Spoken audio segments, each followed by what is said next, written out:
آج کے اس خطبے میں آپ کے سامنے جو باتیں رکھنی ہیں وہ ہے دنیا کی حقیقت۔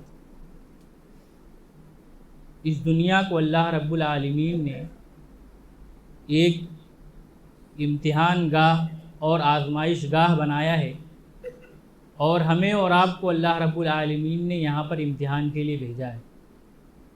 اللہ رب العالمین نے بیان فرمایا، یا ایھا الذین آمنوا، اے وہ لوگوں جو ایمان لائے ہو، لا تلہکم اموالکم ولا اولادکم عن ذکر اللہ، کہیں ایسا نہ ہو کہ تمہاری اولاد اور تمہارا مال تمہیں اللہ رب العالمین کی یاد سے غافل کر دے۔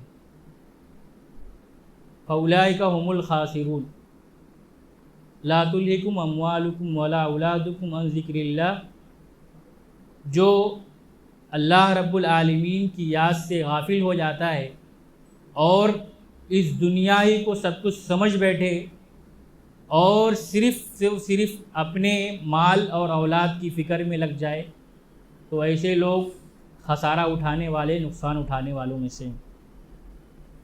آپ دیکھیں کہ اللہ رب العالمین نے اس دنیا کو دھوکے کی جگہ قرار دیا ہے کہ یہ دنیا کسی کے ساتھ وفا نہیں کرتی، یہ دنیا ایک دھوکے کی جگہ ہے۔ خود اللہ رب العالمین نے قرآن میں بیان فرمایا، وَمَا الْحَيَاةُ الدُّنْيَا إِلَّا مَتَاعُ الْغُرُورِ، کہ دنیا کی زندگی سوائے دھوکے کے کچھ بھی نہیں۔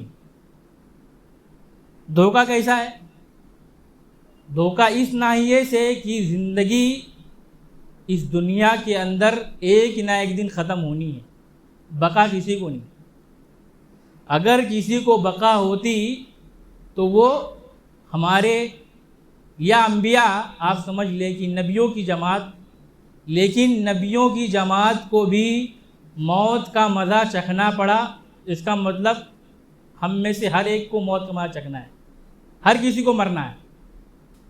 اور موت ایک ایسی حقیقت ہے جس کو آدمی تسلیم تو کرتا ہے لیکن مانتا نہیں۔ سوچو، یقین سب کا ہے کہ مرنا ہے، لیکن اس پر عمل کسی کو نہیں۔ کیوں؟ کیونکہ موت کی فکر ہی نہیں ہے۔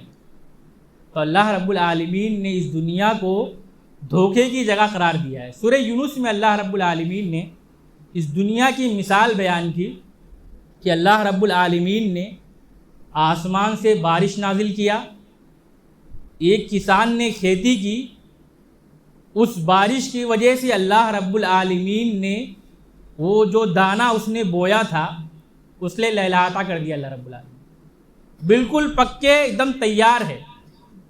اب یہ ہے کہ ہمیں اس کو کاٹنا ہے اور اس سے فائدہ حاصل کرنا ہے۔ بس ایسا ہوا کہ ایک دن پہلے اللہ رب العالمین کا عذاب آیا اور اللہ رب العالمین نے اس لہلاتی کھیتی کو بالکل چٹیل میدان کر دیا، صاف کر دیا، سب ختم۔ اس کا انحصار جس پہ تھا وہ پورا ختم ہو گیا۔ اللہ رب العالمین کہہ رہا ہے کہ اس مثال میں عقل مندوں کے لیے عبرت اور نشانی۔ اللہ مثال دے رہا ہے کہ دیکھو، یہ دنیا بالکل اسی طرح سے ہے جس طرح سے آدمی محنت کر رہا ہے، خوب محنت کر رہا ہے، خوب محنت کر رہا ہے، ایک بنگلہ، دو بنگلہ، ایک گاڑی، دو گاڑی، اتنا پیسہ جمع کرو، اتنا پیسہ جمع کرو، یہاں انویسٹ کرو، وہاں انویسٹ کرو، لگا ہوا ہے آدمی۔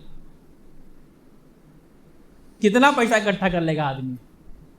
پوری دنیا کی دولت مل جائے اس کو، اس کے باوجود مرنا ہے کہ نہیں؟ مرنا ہے نا۔ دولت لے کے تو جائے گا نہیں اس دنیا سے۔ تو اللہ یہی پیغام دینا چاہ رہا ہے کہ آدمی سوچتا کیوں نہیں ہے آخر؟ اللہ رب العالمین نے کیا بیان فرمایا؟ ایک حیدرآباد کے بہت مشہور عالم دین آپ جانتے ہوں گے، شیخ عبدالعظیم مدنی، انہوں نے ایک ڈاکٹر کا واقعہ نقل کیا۔ وہ اسلام نہیں لائے تھے، اس وقت اسلام کا مطالعہ کر رہے تھے۔ انہوں نے اپنا ایک واقعہ بیان کیا کہ میں ایک ٹرین میں ایک مرتبہ سفر کر رہا تھا، تو جو آس پاس میرے موجود تھے لوگ، میں نے ان کا چہرہ پڑھنے کی کوشش کی. اللہ رب العالمین کسی کسی کو یہ ہنر دیتا ہے کہ آدمی چہرہ پڑھ کے جان جاتا ہے کہ اس کے اندر کیا تکلیف، کیا دکھ، کیا پریشانی. انہوں نے کہا بظاہر مجھے سب کے چہرے سے تو یہ چیز محسوس ہوئی کہ ان کے پاس کسی چیز کی کمی نہیں ہے. اللہ نے دولت دی ہے، بڑی بڑی بنگلے، گاڑیاں، بیویاں، ہر چیز، دنیا کی ہر آرائش ان کے پاس ہے. کیا چیز نہیں ہے؟ ان سب کی زندگی میں اگر کچھ نہیں ہے تو وہ سکون نہیں ہے. بس سکون کسی کی زندگی میں نہیں.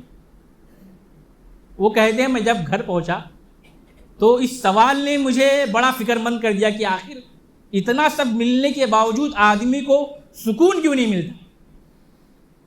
تو وہ کہتے ہیں قرآن کا نسخہ جو میرے پاس تھا جب میں نے کھولا تو سب سے پہلی آیت جو مجھے دکھی وہ الہاکم التکاثر حتی زرتم المقابر. لگا ہوا ہے آدمی بس بنانے کے چکر میں، اور اتنا بنا رہا ہے کہ بناتے بناتے قبر تک پہنچ گیا. وہ اپنی فکر نہیں ہے، اس کو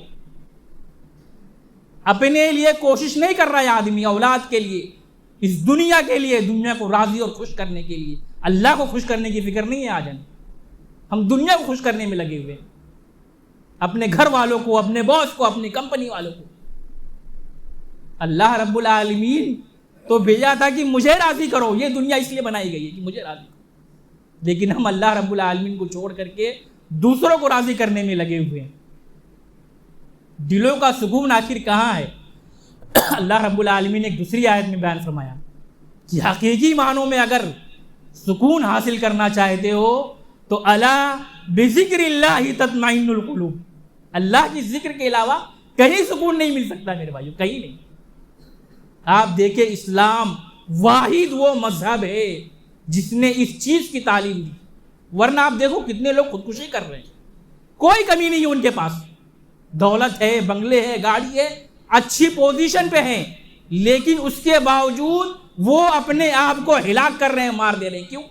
ذہنی سکون نہیں ہے ان کے پاس. اللہ رب العالمین سے دور ہو کر کے ذہنی سکون نہیں مل سکتا. اور سکون ایسی چیز ہے میرے بھائیوں جو دولت سے خریدی نہیں جا سکتی. دولت دے کر کے آدمی سکون نہیں حاصل کر سکتا. تو اللہ رب العالمین نے اس دنیا کو دھوکے کی جگہ قرار دیا ہے. دوسری چیز، یہ دنیا آزمائش کی جگہ ہے. اللہ رب العالمین نے یہاں پر ہمیں اور آپ کو آزمائش کے لیے بھیجا ہے. اللہ رب العالمین، اللہ کے نبی کریم صلی اللہ علیہ وسلم نے حدیث میں بیان فرمایا الدنیا سجن المومن. دنیا جو ہے ایک مومن کے لیے قید خانہ ہے، اور کافر کے لیے وہ جنت الکافر، اور کافر کے لیے دنیا جنت. اللہ کے نبی کریم صلی اللہ علیہ وسلم نے بیان فرمایا یہ دنیا مومن کے لیے قید خانہ ہے. مطلب آدمی قید خانے میں کس طرح سے رہتا ہے؟ ہر تکلیف برداشت کرنی ہے اس کو، ہر مصیبت سے نپٹنا ہے اس کو، ہر آزمائش پر صبر کرنا ہے اس کو. تو یہ دنیا ایک مومن کے لیے قید خانے کی طرح. آئیں گی اللہ رب العالمین کی طرف سے تکلیف، مصیبتیں آئیں گی، آزمائشیں آئیں گی، پریشانیاں آئیں گی، بلائیں آئیں گی اللہ رب العالمین کی طرف سے، لیکن ایک مسلمان کو اس چیز پر صبر کرنا ہے. اللہ رب العالمین نے دوسری آیت میں کیا بیان فرمایا؟ وَلَنَبْلُوَنَّكُمْ بِشَيْءٍ مِّنَ الْخَوْفِ وَالْجُوعِ وَنَقْصٍ مِّنَ الْأَمْوَالِ وَالْأَنفُسِ وَالثَّمَرَاتِ وَبَشِّرِ الصَّابِرِينَ. اللہ رب العالمین آزمائے گا، مال میں کمی کر کے، اولاد میں کمی کر کے، پھلوں میں کمی کر کے، ہر ذریعے سے اللہ رب العالمین آزمانے کی کوشش کرے گا. بشارت کس کے لیے ہے؟ وَبَشِّرِ الصَّابِرِينَ، جو صبر کرنے والے ہیں اللہ رب العالمین کی آزمائش پر. اللہ رب العالمین نے ایسے لوگوں کے لیے بشارت اور خوشخبری رکھی ہے. تیسری چیز، کیا اللہ رب العالمین نے ہمیں یوں ہی بیکار پیدا کیا؟ دنیا بنانے کے بعد اللہ نے ہمیں یوں ہی پیدا کر دیا بس بلا مقصد؟ ہم جانتے ہیں اور پڑھتے ہیں اور سنتے ہیں میرے بھائیوں کہ اللہ رب العالمین کی ہر تخلیق کا کوئی نہ کوئی مقصد ہوتا. بلا مقصد اللہ رب العالمین کوئی بھی کام نہیں کرتا. اللہ رب العالمین نے بیان فرمایا افحسبتم انما خلقناکم عبثا، کیا تم یہ گمان کرتے ہو اور یہ سوچتے ہو کہ ہم نے تمہیں یوں ہی بیکار پیدا کر دیا ہے بلا مقصد، کہ صبح اٹھو رات میں سو جاؤ، دن میں کھاؤ پیو مست مستی کرو، یہی ہماری زندگی کا مقصد؟ آج ہماری زندگی کا مقصد یہی بن گیا ہے میرے بھائیو۔ ہم اٹھ رہے ہیں 12 بجے اور سو رہے ہیں رات کے 2 بجے 3 بجے، دن میں کیا کوئی کام نہیں سوائے موبائل کے، سوائے وقت گزاری کے، سوائے اللہ رب العالمین کی نافرمانی کے۔ ہمارے دن اور رات اس میں گزر رہے ہیں میرے بھائیو۔ اس مقصد کے لیے اللہ رب العالمین نے ہمیں پیدا کیا۔ اللہ رب العالمین نے بیان فرمایا وَمَا خَلَقْتُ الْجِنَّ وَالْإِنسَ إِلَّا لِيَعْبُدُونِ۔ سب سے بڑا مقصد اگر اس دنیا میں ہماری تخلیق کا کوئی ہے تو وہ اللہ کی توحید، اللہ کی عبادت، اللہ کو راضی کرنا، اللہ کو خوش کرنا ہے میرے بھائی۔ اسی مقصد کو ہم بھول بیٹھے، وہی مقصد ہم سے ختم ہو چکا ہے جس مقصد کے لیے اللہ نے ہمیں پیدا کیا۔ آج ہماری مسجدوں کا حال دیکھو، واقعات ہیڈ لائن بنی ہوئی ہے نا، کیوں یہ سب ہو رہا ہے بتاؤ؟ ہم اس کے سب سے بڑے ذمہ دار ہیں۔ ہم نے اپنی مسجدوں کو آباد نہیں کیا۔ آج مسجدیں پکار رہی ہے ہمیں، لوگوں کہاں ہو اس مسجد کو آباد کرنے والوں، اس مسجد کو قائم کرنے والوں، اس مسجد میں حی علی الصلاۃ حی علی الفلاح کی صدا کو بلند کرنے والوں کہاں ہو؟ ہم نے کتنا دھیان دیا میرے بھائیوں؟ اور جب اس طرح کے حادثات ہوتے ہیں تو ہم رونا روتے ہیں۔ آج ہم سروے کریں، محاسبہ کریں، جائزہ کریں ہماری مسجدوں کا کہ کیا حال ہے ہماری مسجدوں کا میرے بھائی۔ بے مقصد اللہ نے پیدا نہیں کیا، مقصد دے کر کے اللہ رب العالمین نے ہمیں آپ کو بھیجا ہے۔ ہمیں سمجھنے کی ضرورت ہے۔ ہم واقعی معنوں میں سدھر جائیں تو دنیا کی کسی انسان کے اندر، کسی قوم کے اندر یہ طاقت نہیں ہے کہ وہ ہمیں کچھ نقصان پہنچا سکے۔ اللہ ہماری حفاظت کے لیے کافی ہے میرے بھائی۔ ہم سدھرے تو پہلے ہم اصلاح تو کریں اپنی۔ ہمارے پاس وقت نہیں ہے اپنی اصلاح کرنے کا، وقت نہیں ہے، نہ ہم اتنا سوچتے ہیں کہ ہم اللہ کی طرف کیسے پلٹے۔ آدمی لگا ہوا ہے بس کہ یار اگلے جمعہ، اگلا رمضان، اگلے سال، اگلے دن، اگلے ہفتے سے شروع کروں گا، یہ سب چھوڑ دوں گا۔ اور وہ اگلا کرتے کرتے وہ اگلا کہاں پہنچ جاتا ہے؟ قبر میں۔ اس کا اگلا دن کبھی نہیں آتا۔ کیا ہم اس کا انتظار کر رہے ہیں کہ ہم اللہ رب العالمین کے بلاوے کا انتظار کر رہے ہیں؟ تب ہم اپنی اصلاح کریں گے، تب ہم اپنے آپ کو اللہ اور اس کے رسول کی طرف لائیں گے میرے بھائی۔ کس چیز کا انتظار ہے بتاؤ؟ موت تو وقت بھی نہیں بتاتی۔ سنو، موت وقت بتا کر کے نہیں آتی کہ فلاں وقت میں تم کو آنے والی ہوں، فلاں وقت تمہارا وقت آنے والا ہے۔ بتایا اللہ رب العالمین نے کسی؟ اس کے باوجود ایک انسان اتنا غافل۔ اللہ رب العالمین کی نگاہ میں اس دنیا کی کیا حیثیت؟ اللہ کے نبی کریم صلی اللہ علیہ وسلم نے بیان فرمایا لو کانت الدنیا تعدل عند اللہ جناح بعوضہ۔ اگر اللہ رب العالمین کی نگاہ میں اس دنیا کی حیثیت ایک مچھر کے پر کے برابر ہوتی ہے۔ اللہ کے نبی مثال دیکھو کتنی واضح اور صاف ستھری اور تعبیر کتنی واضح دے رہے ہیں کہ مچھر کی جس طرح سے کوئی حیثیت نہیں، مچھر تو چھوڑو، اس مچھر کے پر کے برابر اس دنیا کی حیثیت اللہ کی نگاہ میں کچھ نہیں۔ اگر کوئی حیثیت ہوتی، اللہ کے نبی کہہ رہے ہیں اگر کوئی حیثیت ہوتی اس دنیا کی اللہ کی نگاہ میں، تو اس دنیا کے اندر کافروں کو اللہ رب العالمین ایک گھونٹ پانی تک نہ پلاتا۔ سوچو، ایک گھونٹ پانی نہ دیتا کافروں کو اللہ رب العالمین، لیکن اللہ نے نوازا ہے، دے رہا ہے۔ کیوں؟ کیونکہ جنت الکافر، یہ دنیا کافروں کے لیے جنت ہے، مسلمان کے لیے نہیں میرے بھائی۔ مسلمان کی جنت مرنے کے بعد اللہ رب العالمین نے جو ہمیشگی کی زندگی رکھی ہے، اس کی جنت وہاں پر۔ اللہ کے نبی کریم صلی اللہ علیہ وسلم ایک مرتبہ ایک بازار سے گزر رہے ہیں، دیکھتے ہیں کہ ایک مردار بکری کا بچہ جس کا کان کٹا ہوا ہے وہ مرا پڑا ہے۔ اللہ کے نبی نے صحابہ میں اعلان کیا کہ اے صحابہ بتاؤ کون ہے جو اس بکری کے بچے کو 1 درہم میں خریدے گا؟ صحابہ کو حیرت ہوئی کہ اللہ کے نبی، ایک تو مردہ بکری اور کان کٹا ہوا، اور اس کو 1 درہم میں کون خریدے گا بتاؤ؟ اس کو تو مفت میں بھی کوئی نہیں لینے کی کوشش کرے گا۔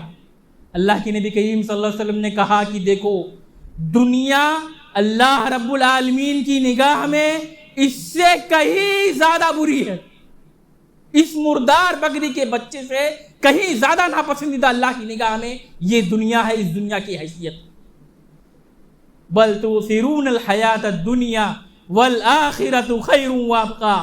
آدمی لگا ہوا ہے بس اس دنیا میں، اللہ رب العالمین کہہ رہا ہے والآخرۃ خیر وابقیٰ، آخرت ہی ہمیشگی والی زندگی، آخرت ہی ہمیشہ ہمیش رہنے والی زندگی ہے۔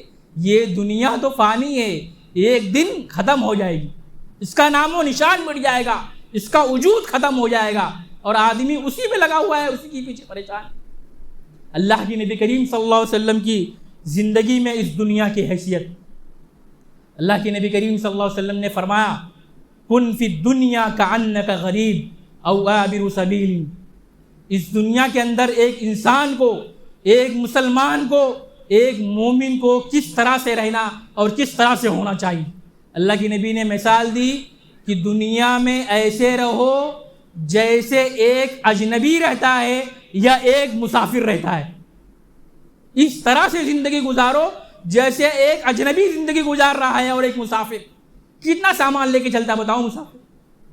جو ضرورت کی چیز ہے صرف اتنا ہی اپنے پاس رکھتا ہے بس۔ اس دنیا کو میرے بھائیوں، دنیا کمانے سے اللہ رب العالمین نے، اللہ کے نبی نے منع نہیں کیا، لیکن ایسا نہ ہو کہ دنیا تم پر حاوی ہو جائے۔ دنیا تم پر حاوی ہو اس سے پہلے تم دنیا پر حاوی ہو جاؤ۔ حضرت علی رضی اللہ تعالیٰ عنہ کا مشہور قول، حضرت علی نے کہا اے دنیا دیکھ تو جا کسی اور کو دھوکہ دے، تم مجھے دھوکہ نہیں دے سکتی۔ کیوں؟ کیونکہ میں نے تمہیں ہمیشہ ہمیش کے لیے طلاق دے دی ہے، تو مجھے حضرت علی رضی اللہ تعالیٰ عنہ کو دھوکہ نہیں دے سکتی۔ تو اللہ کی نبی کریم صلی اللہ علیہ وسلم مثال بیان کر رہے ہیں کہ دنیا کے اندر کس طرح سے رہنا ہے۔ عبداللہ بن عمر رضی اللہ تعالیٰ عنہ بیان کرتے ہیں اذا امسیت فلا تنتظر الصباح، جب تم شام کر لو تو صبح کا انتظار مت کرو، وَإِذَا أَصْبَحْتَ فَلَا تَنْتَظِرِ الْمَسَاءَ، اور جب تم صبح کر لو شام کر لو تو صبح کر لو تو شام کا انتظار نہ کرو، وَخُذْ مِنْ صِحَتِكَ لِمَرْضِكَ، اور اپنی صحت کے اندر اپنی بیماری کی فکر کرو۔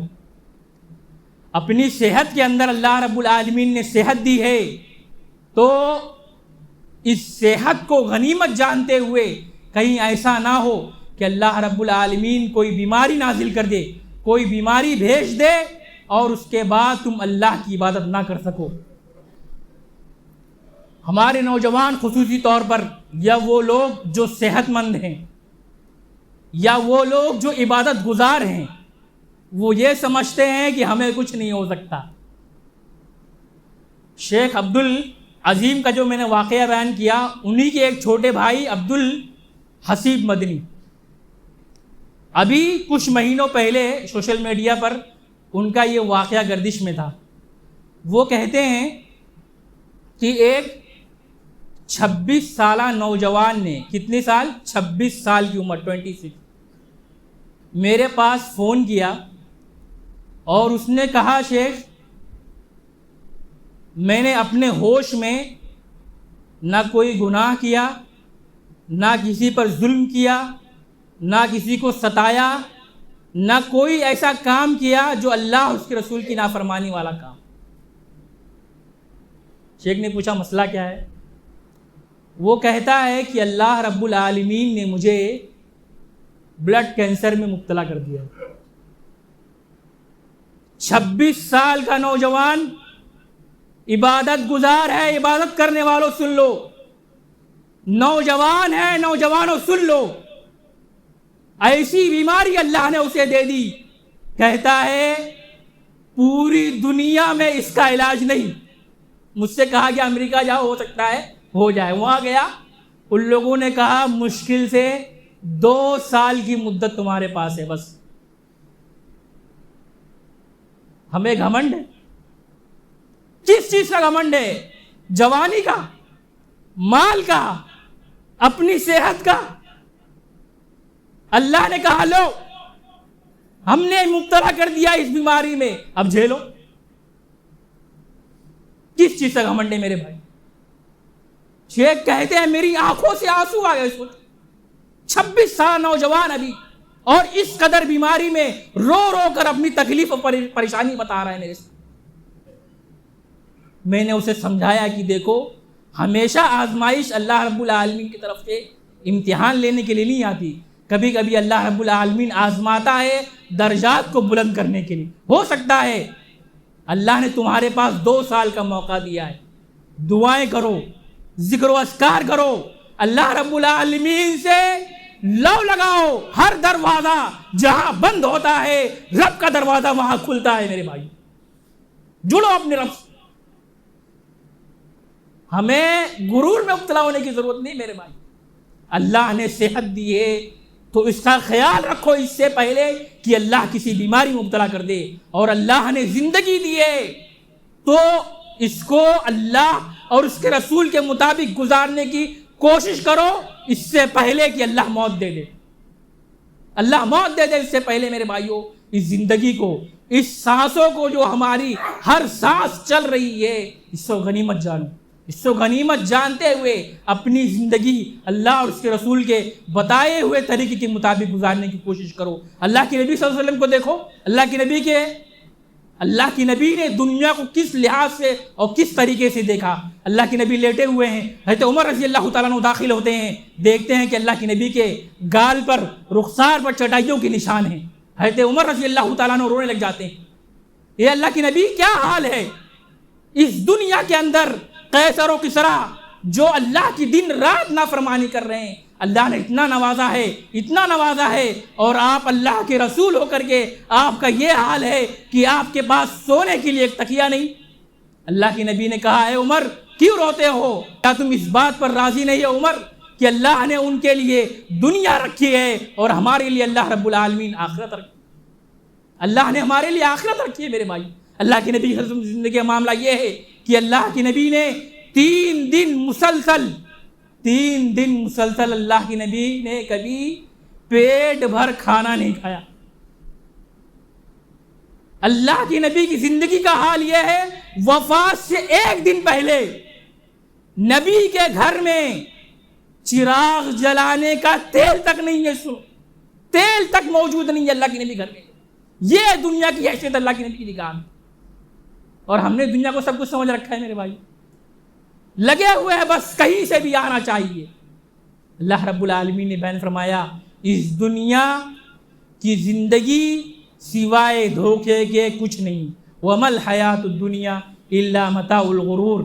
آدمی کو اگر دنیا حاصل بھی کرنی ہے، اللہ کے نبی نے ایک بڑی پیاری دعا سکھلائی کہ بھلائی کا طلبگار ہو آدمی، دنیا کے اندر جو خیر ہے اس کا سوال اللہ رب العالمین سے کرے۔ وہ دعا کیا ہے؟ ربنا آتنا فی الدنیا حسنہ، اے اللہ جو خیر اس دنیا کے اندر ہے وہ مجھے دے دے، وفی الآخرۃ حسنہ وقنا عذاب النار۔ میرے بھائیوں کثرت سے ہمیں اس دعاؤں کا اہتمام کرنا چاہیے، اور اس طرح کی دعائیں جو اللہ کے نبی کریم صلی اللہ علیہ وسلم ثابت ہے، جس میں اللہ کے نبی نے اور اللہ رب العالمین نے دنیا کا خیر طلب کرنے کا حکم دیا ہے۔ آدمی خیر کا سوال کرے اللہ رب العالمین سے، اور اس دنیا کے شر سے اور آخرت کے شر سے اللہ رب العالمین کی پناہ طلب کرے۔ ضرورت اس بات کی کہ اللہ رب العالمین ہمیں کہنے اور سننے عمل کرنے کی توفیق عطا فرمائے۔ جب تک ہمیں دنیا میں رکھے، ایمان پر رکھے، اسلام پر رکھے، توحید پر رکھے، جب بھی ہمارا خاتمہ کرے توحید، ایمان پر اور اسلام پر کرے۔ اللہ رب العالمین جو پریشان حال ہے ان کی پریشانی کو دور فرما۔ اے رب کریم جو کسی مصیبت مبتلا ہیں، اللہ رب العالمین تو انہیں اس مصیبت سے نجات دلا۔ رب کریم تو ہمارے تمام گناہوں کو، تمام خطاؤں کو معاف فرما۔ رب کریم ہمارے نیک اعمال کو قبول فرما۔ رب کریم ہمارے گناہوں کو، چاہے وہ صغیرہ ہو کبیرہ ہو، رب کریم تو ان کو درگزر فرما۔ آمین۔ وآخر دعوانا ان الحمد للہ رب العالمین۔